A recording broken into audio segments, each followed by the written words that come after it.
Red light पर हमने अभियान शुरू कर दिया है। क्या इससे आपको लगता है कि प्रदूषण का जो आलम है उसमें कुछ निजात मिल पाएगा? देखिए, मुझे वो बयान इनका याद आता है जो अभी कल, सॉरी, खरीदार, खरीदारी, बिक्री, समृद्धि, खुशी, इन चीज़ों की चर्चा होती है, लेकिन दिल्ली में दीपावली से लेकर छठ तक हवा से लेकर जल प्रदूषण की बातें होती रहती है। देखिए, निश्चित ही दिल्ली एक ऐसा स्थान है जहां पर पूरे देश और विदेश से लोग आते हैं। जैसे जैसे दिवाली आती है, और सिर्फ दिवाली की बात नहीं करूंगा, दिवाली से पहले भी जो हालत दिल्ली की आज हो चुकी है, पर्यावरण पूरी तरीके से आज खराब हो चुका है। आज AQI लगातार एक बार तो 500 से ऊपर पहुंच गया। और दुख इस बात का है कि पर्यावरण मंत्री कहते हैं कि शुक्र है 400 पार नहीं किया दिवाली के बाद।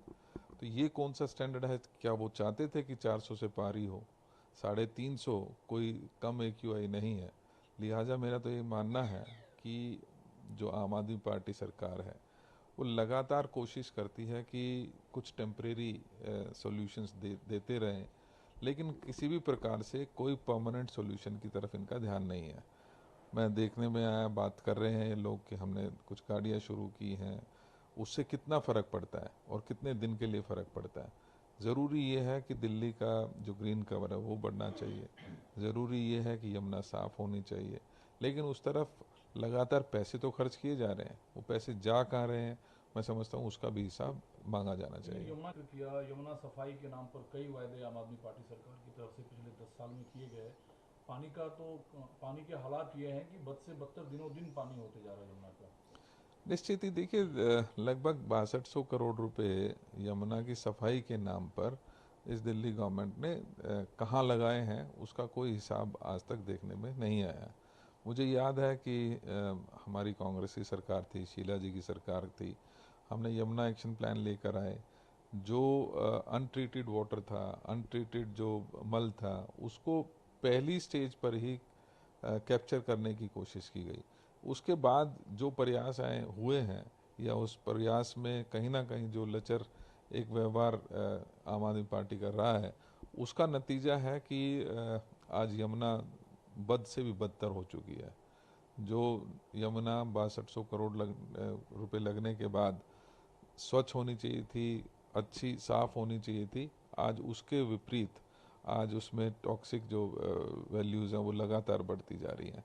हम अभी गए थे ओखला बैराज पर, देखा क्या हालत, जो झाग, टॉक्सिक झाग हैं वो आज तक भी बने हुए हैं। ये मैं मानता हूँ कि कहीं ना कहीं आम आदमी पार्टी सरकार जो है वो लगातार सिर्फ टेम्परेरी सॉल्यूशन देने का काम कर रही है, कोई भी परमानेंट सॉल्यूशन की तरफ इनका ध्यान नहीं लेकिन है। सर, जो माफी है किसी बड़े प्रॉब्लम को सॉल्व करने को लेकर, वो आम आदमी पार्टी सरकार की तरफ से दिखी नहीं। दिल्ली चूंकि अब चुनाव में जाने वाली है, तो इंक्लूडिंग कांग्रेस, क्या लगता है कि इस बार पार्टियों को अपने मैनिफेस्टो में प्रदूषण से निजात पाने के लिए मास्टर प्लान के साथ आना चाहिए? क्या कांग्रेस की तैयारी होगी उस दिशा में कुछ और? निश्चित ही देखिए, हम तो जो परेशानियां हैं, हमारी ये कोशिश है कि हम उसका क्या सॉल्यूशन दे पाएंगे। हम हमारा मैनिफेस्टो एक कंपोजिट ऐसा वो प्लान रहेगा जिसमें चाहे वो एनवायरनमेंट हो, चाहे ट्रांसपोर्ट हो, मेडिसिन हो, हॉस्पिटल्स हो, उन सभी के बारे में, हमारी झुग्गी झोंपड़ियाँ कैसी होनी चाहिए, हमारे किस तरीके से उनको पक्का मकान दिया जा सकता है, वो सारे सॉल्यूशंस के साथ हमारा मैनिफेस्टो आएगा।